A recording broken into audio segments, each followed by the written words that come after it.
Bonsoir à tous, très heureux de vous retrouver pour cette nouvelle semaine d'actualité locale. Dans votre 19h ce soir, nous aborderons la prochaine visite de la ministre des Outre-mer, Annick Girardin, en fin de semaine. Atterrissage prévu ce jeudi pour une visite de 4 jours dans le département. Et pour parler de ce déplacement ministériel, Kira Adakolo, le président du Parti radical 976. Bienvenue dans votre JTM. Voici les titres de ce lundi 28 août. Jeudi, Annick Girardin, la nouvelle ministre des Outre-mer, arrivera sur le territoire. Une visite de 4 jours très attendue, tant du côté de la population que des élus. Nous sommes allés à la rencontre de Mansour Kamardine et de Tani Mohamed afin d'en savoir plus sur leurs attentes. Reportage en ouverture de cette édition. Le lycée de Mamoudzou Nord a été inauguré ce matin en présence notamment de la vice-rectrice et du proviseur de l'établissement. Les 1553 élèves ont pu effectuer leur pré-rentrée dans ce nouvel établissement conçu pour résister aux conditions climatiques du territoire. Reportage. La première laverie automatique de Mayotte a ouvert ses portes en début de semaine dernière en plein cœur du village de Koungou. En plus des avantages écologiques et économiques, les deux fondateurs de la société Magiclean ne comptent pas s'arrêter là et ont bien l'intention d'apporter leur pierre à l'édifice économique de l'île. Explication à la fin de cette édition. Mais d'abord, on débute cette édition par l'arrivée prochaine de la visite des ministres des Outre-mer. Première visite ministérielle du quinquennat Macron dans le département. 4 jours durant lesquels Annick Girardin devra convaincre et rassurer avec l'espoir de quelques annonces pour le territoire. Pour l'heure, rien ne filtre du côté de la préfecture sur son programme. C'est donc une ministre attendue de pied ferme par les élus locaux. Reportage. Une visite ministérielle plus qu'attendue sur le territoire. Une première pour Annick Girardin. Un déplacement pour la ministre de l'Outre-mer où tous les sujets, et notamment les mots rencontrés par le département, seront mis sur la table, promettent les élus. Il y aura une réunion qui sera organisée autour de la thématique des grèves et de la situation que nous avons connue pour qu'elle ne se répète plus. Nous avons des enjeux considérables liés à l'immigration, liés à l'insécurité, liés à l'école. Bref, un tas de sujets liés au monopole. Et là, cette fois-ci, on peut vraiment parler de monopole d'Eurostral ici, parce que c'est les Mahorais, ce sont les Mahorais qui en payent le prix, et ce n'est pas acceptable de demander de saigner les peuples les plus défavorisés du territoire de la République pour alimenter des économies ailleurs. Un séjour bienvenu en vue notamment des prochaines assises des Outre-mer au mois de septembre prochain. Les assises, une promesse du président de la République, Emmanuel Macron. Le fait que la ministre vienne à quelques jours avant les assises, c'est vraiment un gage d'une bonne prise de conscience de la situation. Les assises ont été promises par le président de la République. Elles doivent avoir lieu et c'est une façon, une occasion de s'attaquer aux problèmes avant la date et comme ça d'anticiper et d'aller le plus rapidement possible. Des échéances à venir pour le 101e et dernier département de la République où l'unité sera primordiale. À l'occasion d'une visite officielle comme cela, on a tendance à tout attendre. C'est légitime, mais c'est d'abord à nous, les élus de Mayotte, qu'appartient de décider de l'avenir de ce territoire en travaillant ensemble. Donc c'est une occasion dont je profite pour faire un appel à tous mes collègues, qu'ils soient territoriaux ou nationaux, de plus que jamais nous mettre à travailler ensemble pour apporter une seule et même copie à Paris. C'est la meilleure chance pour que nous puissions être écoutés. La ministre de l'Outre-mer, Annick Girardin, atterrit jeudi prochain pour une visite de 4 jours. Et pour parler de la visite de la ministre des Outre-mer, le président du Parti radical 976 place à l'invité de la rédaction. Bonsoir Kira Adakolo. Bonsoir. Bienvenue dans ce 19h. Une première visite ministérielle du quinquennat Macron pour le département, décisif à vos yeux? Oui, tout à fait, parce que la ministre des Outre-mer, que je rappelle au passage, est la vice-présidente du Parti radical de gauche au niveau national, vient à Mayotte pour lancer les assises de l'Outre-mer qui auront lieu à la fin du mois de septembre. Donc c'est effectivement décisif parce que nous savons que Mayotte a beaucoup d'attentes. Mayotte rencontre des difficultés énormes dans tous les secteurs. Donc nous avons beaucoup d'attentes et nous comptons, nous espérons que la ministre tiendra en compte toutes les difficultés que Mayotte rencontre pour pouvoir enfin donner un souffle au développement de Mayotte. Alors vous parlez de difficultés, on a connu beaucoup de mouvements sociaux dernièrement, il y en a qui seront amenés à venir. Est-ce qu'il est important durant cette visite de rassurer la population? Bien sûr, Mayotte a besoin de garanties. Donc je crois savoir que, parce que bon, Madame Girardin, je l'ai rencontrée au mois de septembre dernier au congrès du PRG à La Rochelle, au mois de septembre 2016. C'est une dame qui m'a semblé être sensible aux problèmes des Outre-mer et de Mayotte en particulier. Donc, à mon avis, nous aurons l'occasion de voir une ministre qui peut rassurer les Mahorais, qui peut apporter des garanties aux Mahorais. Quelles annonces espérez-vous justement de cette visite? Alors, comme vous l'avez dit vous-même, rien ne filtre pour le moment, même le programme officiel n'est pas encore stabilisé.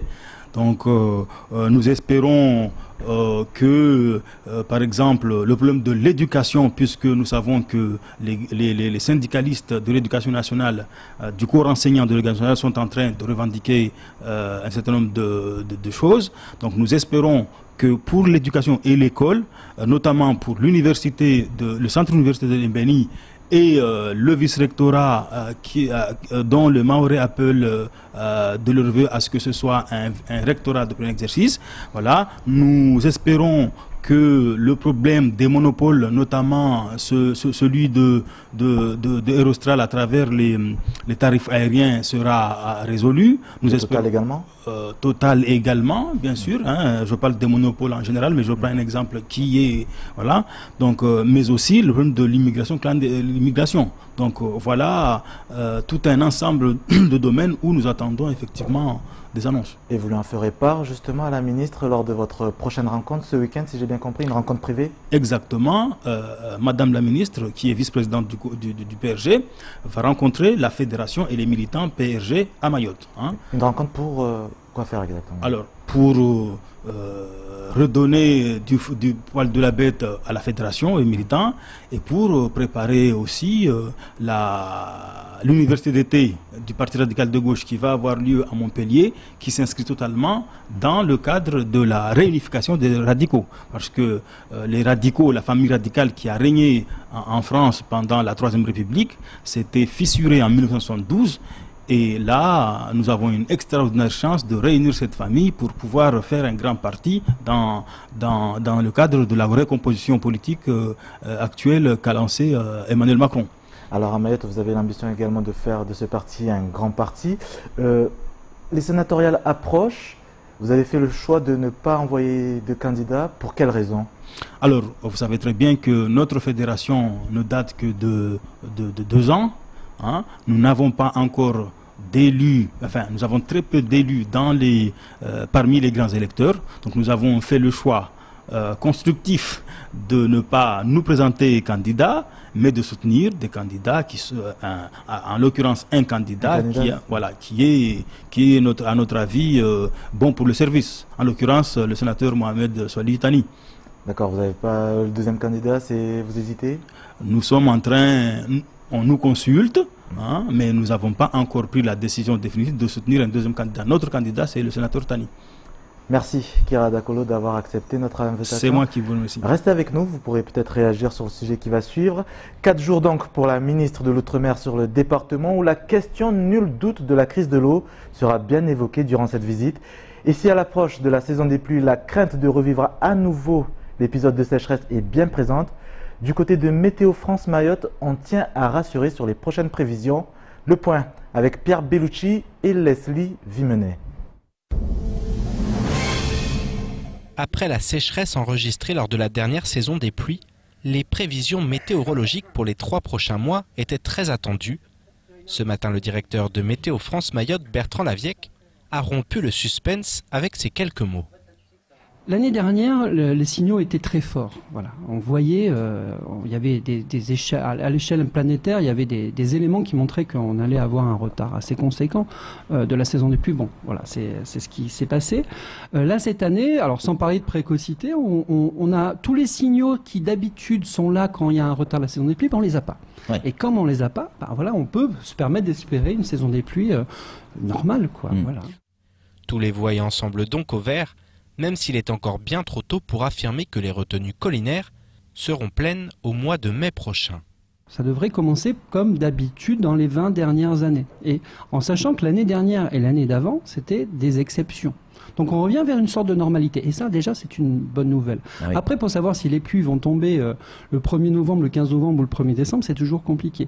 Et surtout, les premières pluies, est-ce qu'elles seront efficaces? Est-ce qu'elles seront fortes? Et ça, c'est encore un peu trop loin pour le dire. Parce que s'il pleut un petit peu, mais pas suffisamment pour enclencher et pour que les retenues collinaires, on va parler franchement, en montent, ça, on est incapable de le dire aujourd'hui. Une incapacité renforcée par le réchauffement climatique. En effet, sur les 20 dernières années, les températures n'ont cessé de grimper. Et cela n'est pas sans conséquence pour l'île aux lagons. 1,5 degré, je vous rappelle pour mémoire que c'est le scénario du pire du changement climatique. Si on prend 1,5 degré en 20 ans, ça fait 4-5 degrés à l'horizon de 100 ans. Donc là, c'est beaucoup.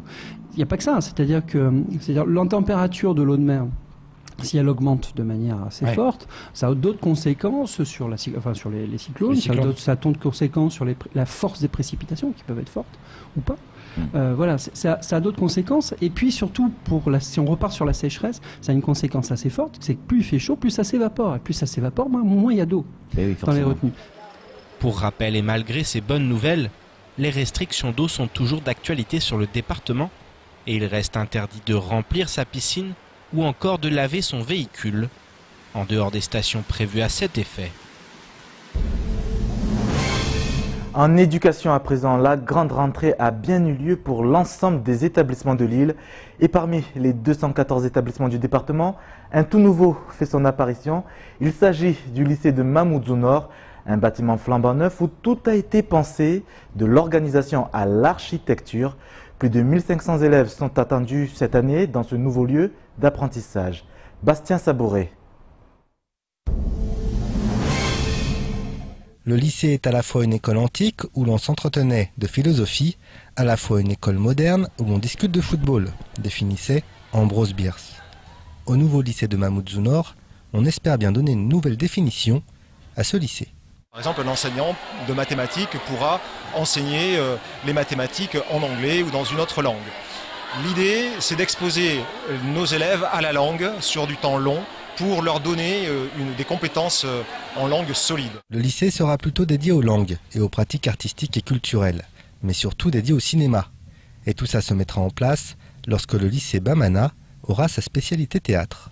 Nous mutualisons et le but pour nous, c'est pas que les élèves soient d'un lycée et n'aient pas de lien avec leurs camarades des autres établissements. Et donc vous avez vu la très belle salle de spectacle que nous avons dans ce lycée qui servira aussi aux élèves de Bamana à venir pour leur option lourde théâtre.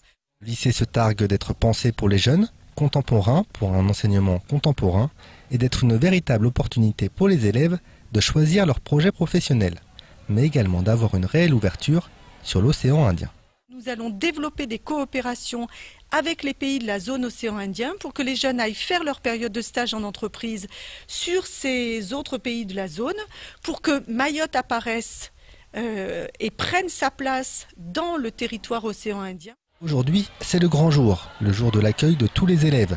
1553 au total, le lycée est bien rempli. Il est temps maintenant de lui trouver un nom. Un établissement scolaire, on ne peut pas dire c'est le lycée du Nord, on ne peut pas dire il faut qu'il représente quelque chose.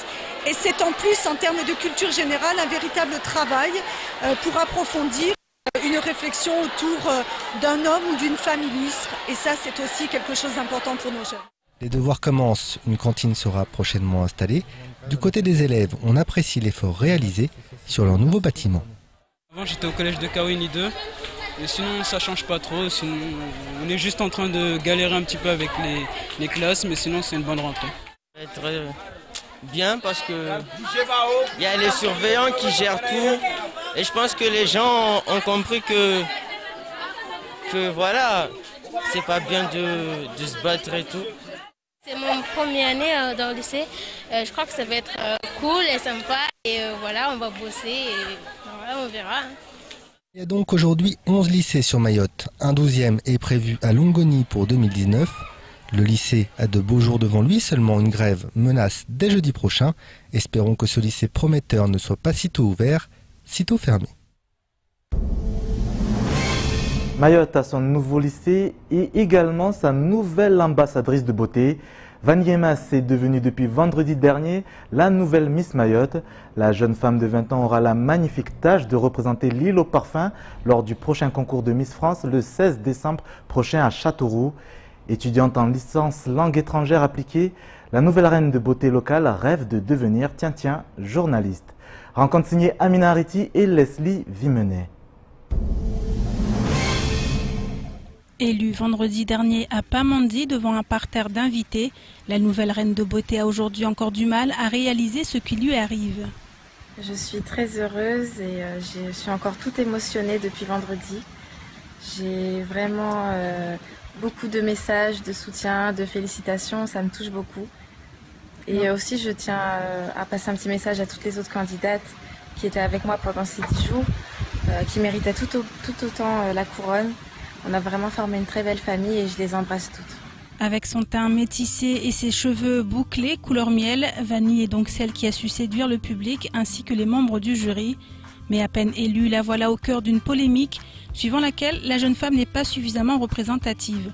Une polémique qui revient chaque année et à laquelle le comité régional a souhaité mettre fin cette année une bonne fois pour toutes. Le concours est vraiment ouvert à toutes les jeunes filles, donc on ne peut pas refuser qui que ce soit qui se présente à nous pour s'inscrire à cette élection Miss Mayotte. Donc ça peut être des jeunes filles d'origine malgache, d'origine mahoraise, d'origine mozungu.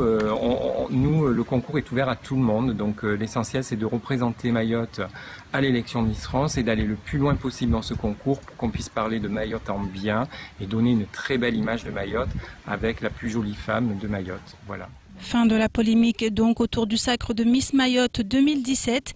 Vanny Emas en tout cas compte bien profiter de son année pour mettre à profit sa toute nouvelle notoriété.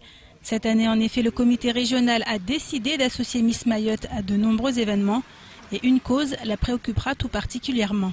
Bien, cette année, l'association Miss Mayotte a décidé d'engager la Miss plus particulièrement au tri sélectif. Donc je suis très heureuse de cette nouvelle puisque c'est un sujet qui me touche aussi beaucoup et qui me tient à cœur. Et si j'ai l'occasion de promouvoir ce projet à travers l'île et d'initier les gens et surtout les jeunes au tri et à protéger l'environnement, ce serait super. Je vais tout faire pour. Et en plus de son implication localement, la jeune femme qui succède ainsi à Naïma Madima Adali portera les couleurs de notre île bien au-delà de notre beau lagon. En effet, le 16 décembre prochain, elle fera partie des 30 candidates en lice pour l'élection Miss France qui aura lieu à Châteauroux. Un événement que notre ambassadrice de beauté appréhende avec sérénité et enthousiasme. J'ai très hâte, j'ai beaucoup de commentaires positifs, de personnes qui me voient déjà à Miss France et ça me fait tellement plaisir, ça me motive. Je vais beaucoup travailler, autant la culture générale que le sport et que l'élocution. Je vais beaucoup travailler et j'espère rendre les Mahorais très fiers. Rendre les Mahorais très fiers, c'est déjà chose faite pour beaucoup. Preuve en est l'accueil qu'elle a reçu à Magicavo, son village d'origine, où habitants et associations s'étaient mobilisés en masse. Un accueil dont Vanny, nouvelle ambassadrice de l'île au parfum, se souviendra longtemps.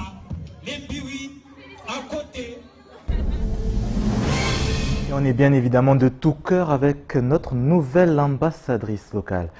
Bientôt 19h20 sur KTV. Merci d'être avec nous. En fin de journal, nous ramènerons notre panier de linge à Koungou où la première laverie automatique est en service dans le département.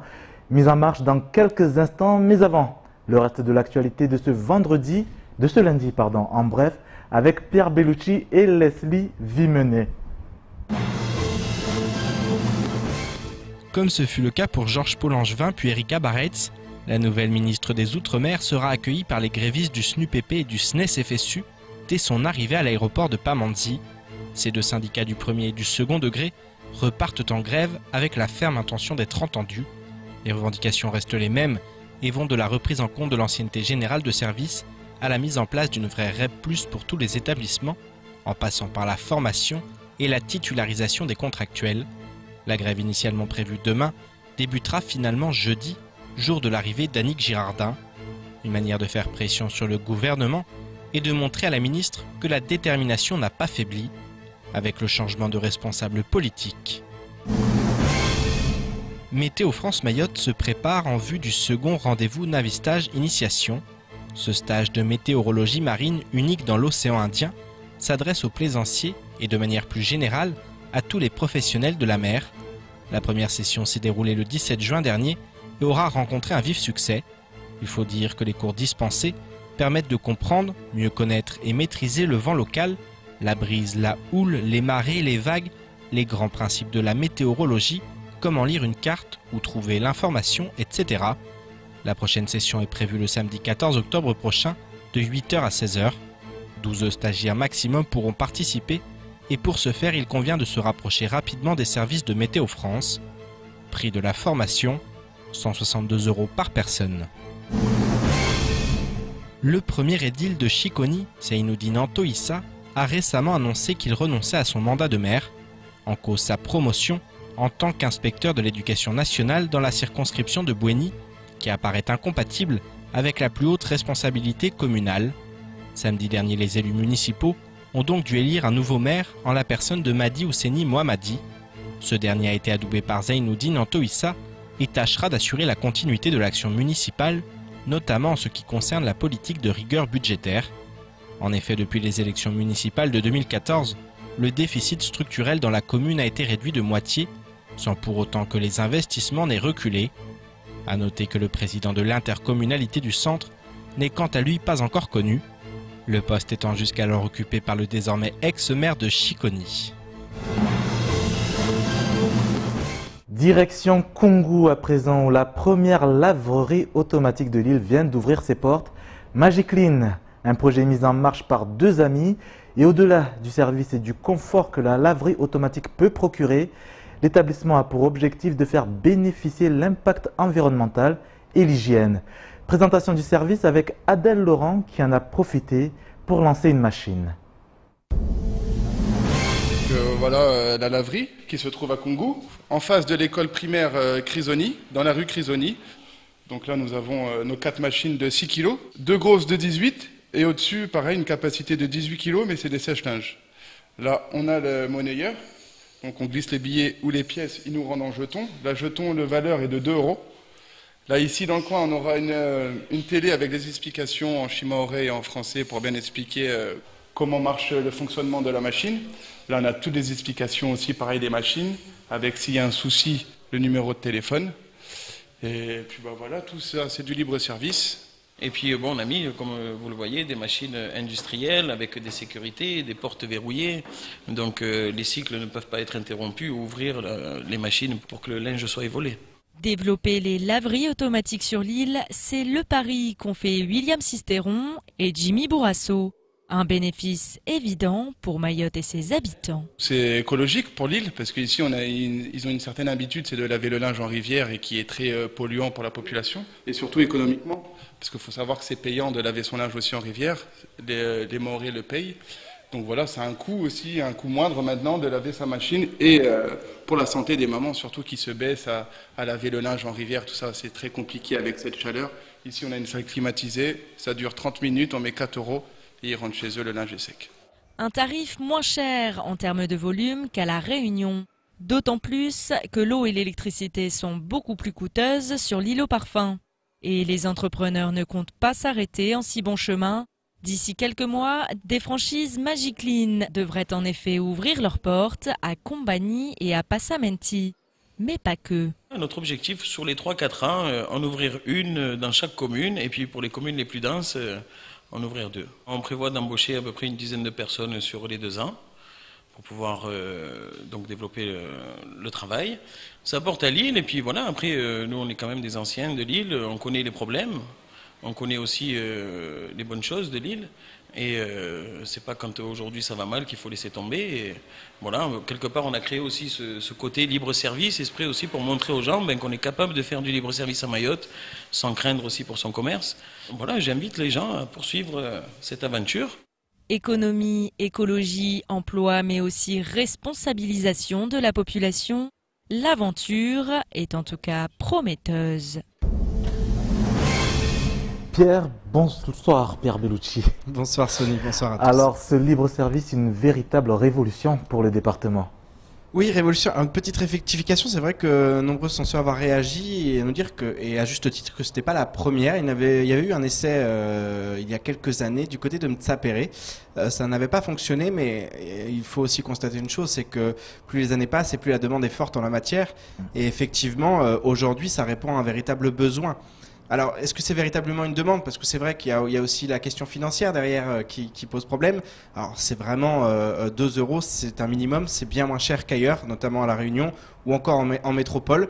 Maintenant, tout le monde ne les a pas, ces 2 €, c'est vrai, mais ça répond à un véritable besoin, en tout cas, parce que un besoin au niveau de l'environnement, parce que c'est vrai qu'on le voit, ça pose vraiment problème.